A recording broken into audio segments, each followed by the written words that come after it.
22 अप्रैल 2025 दिन के समय जन्नत जैसी कश्मीर घाटी में एक खौफनाक आतंकी हमला हुआ। पहलगाम, जहां हर साल पर्यटक आते हैं, आज वो जगह खून और आंसुओं से सनी हुई थी। पाकिस्तान समर्थित आतंकवादियों ने गोलियों की बौछार शुरू कर दी, 26 निर्दोष नागरिकों को निशाना बनाया। अब सवाल यह है, भारत क्या करेगा? क्या भारत अपने शौर्य और सम्मान की रक्षा के लिए युद्ध का रास्ता अपनाएगा, या फिर कुछ और कदम उठाएगा जिससे पाकिस्तान को उसकी हरकतों का एहसास दिलाया जाए? 22 अप्रैल 2025 दिन के समय दोपहर 2:50 5 आतंकवादी बाईसारण घाटी में घुसे। वे सैन्य वर्दी में थे और उनके पास AK-47 और M4 कार्बाइन जैसे हथियार थे। उन्होंने पर्यटकों से उनके नाम और धर्म पूछे और फिर निर्दोष लोगों पर अंधाधुंध गोलियां बरसाईं। एक स्थानीय पोनी ऑपरेटर सैयद आदिल हुसैन शाह ने पर्यटकों को बचाने की कोशिश की और शहीद हो गए। अब भारत के सामने सबसे बड़ा सवाल है, इस हमले का जवाब क्या होगा? क्या भारत युद्ध का रास्ता अपनाएगा? दरअसल भारत के पास कई विकल्प हैं, जिन्हें वह अपनी सैन्य और कूटनीतिक ताकत का प्रयोग करके पाकिस्तान को सबक सिखा सकता है। पहले विकल्प के रूप में भारत के पास सर्जिकल स्ट्राइक करने का विकल्प है। भारत पहले भी 2016 में पाकिस्तान के आतंकी ठिकानों पर सर्जिकल स्ट्राइक कर चुका है और यह साबित हो चुका है कि भारत की सेना किसी भी मोर्चे पर जवाब देने की पूरी ताकत रखती है। दूसरा विकल्प है पाकिस्तान के खिलाफ एयर स्ट्राइक, जैसा कि 2019 में बालाकोट हमले के दौरान हुआ था। भारतीय वायुसेना के पास अब राफेल जैसे अत्याधुनिक लड़ाकू विमान हैं, जो पाकिस्तान के सैन्य ठिकानों को निशाना बना सकते हैं। तीसरा तरीका हो सकता है कूटनीतिक दबाव, जहां भारत पाकिस्तान को वैश्विक स्तर पर अलग थलग करने का प्रयास कर सकता है।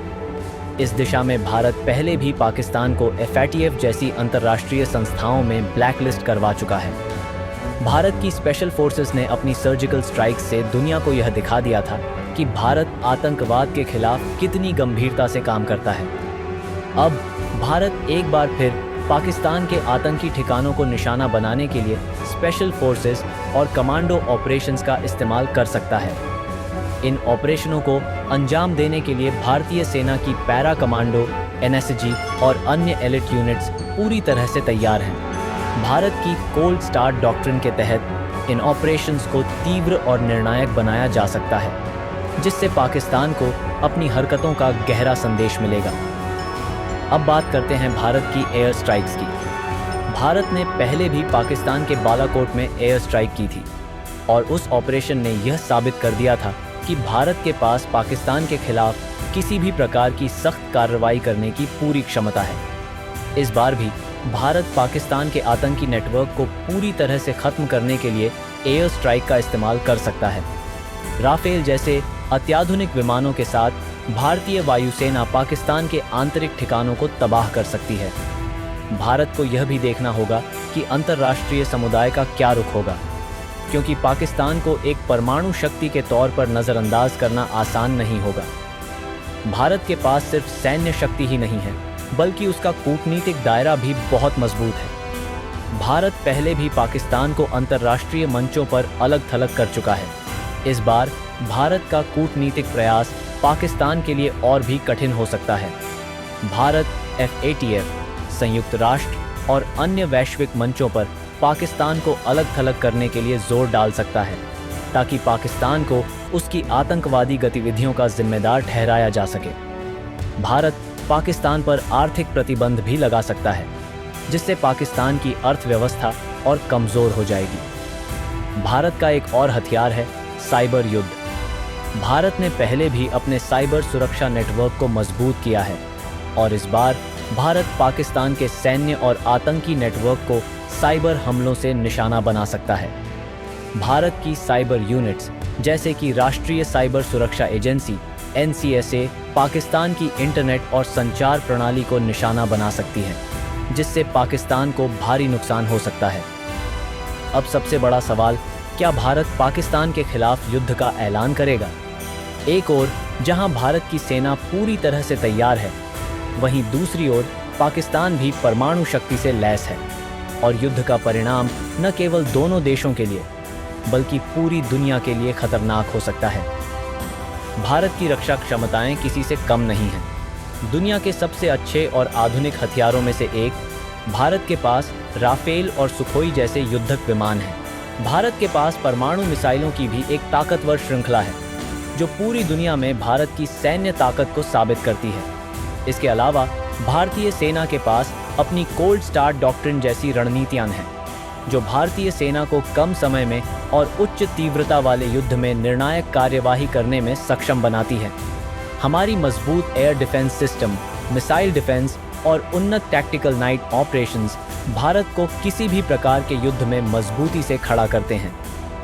एक सैन्य संघर्ष का असर न केवल भारत और पाकिस्तान पर पड़ेगा, बल्कि इसके वैश्विक परिणाम भी होंगे। अमेरिका, रूस, चीन जैसे देशों का रुख इस संघर्ष के दौरान अहम होगा। अलावा संयुक्त राष्ट्र और अन्य अंतर्राष्ट्रीय संगठन भी पाकिस्तान को अपनी आंतरिक गतिविधियों पर नियंत्रण करने के लिए दबाव डाल सकते हैं। इस परिस्थिति में भारत का उद्देश्य यह होना चाहिए कि वह पाकिस्तान को कूटनीतिक और सैन्य तरीकों से यह समझाए कि आतंकवाद का समर्थन करने का परिणाम केवल उसे नहीं, बल्कि पूरे क्षेत्र को भुगतना होगा। भारत के पास अब कई विकल्प हैं। सवाल यह है कि क्या भारत पाकिस्तान के खिलाफ एक निर्णायक कदम उठाएगा या फिर कूटनीतिक प्रयासों के जरिए स्थिति को नियंत्रण में लाने की कोशिश करेगा। भारत के पास युद्ध के विकल्प हैं, लेकिन क्या वह इसका सामना करेगा या फिर किसी दूसरे तरीके से इस संकट को हल करेगा। भारत का इतिहास हमेशा से शांतिपूर्ण प्रयासों का पक्षधर रहा है, लेकिन पाकिस्तान को बार बार चेतावनी देने के बावजूद अगर वह आतंकवाद को बढ़ावा देता है तो भारत को हर तरह से अपनी ताकत दिखानी होगी। भारत ने हमेशा अपने आंतरिक और बाहरी शत्रुओं से सामना किया है और हर बार उसने अपने गौरव और ताकत का एहसास दुनिया को कराया है। हम भारत के लोग किसी भी चुनौती का सामना करने के लिए तैयार हैं और हम यह जानते हैं कि आतंकवाद का मुकाबला केवल हमारी सेना ही नहीं, बल्कि हमारे कूटनीतिक प्रयासों, हमारी इकाई और हमारे प्रत्येक नागरिक की ताकत से हो सकता है। भारत के लिए यह समय दिखाने का है कि हम आतंकवाद के खिलाफ मजबूती से खड़े हैं और हम अपनी सुरक्षा और सम्मान को सर्वोत्तम तरीके से बनाए रखेंगे। आपका क्या विचार है? क्या भारत पाकिस्तान के खिलाफ युद्ध का ऐलान करेगा या कुछ और कदम उठाएगा? हमें कमेंट सेक्शन में जरूर बताएं और इस वीडियो को अपने दोस्तों के साथ शेयर करें ताकि यह महत्वपूर्ण चर्चा और व्यापक हो सके। ऐसे और वीडियो के लिए हमारे चैनल को सब्सक्राइब करें। जय हिंद।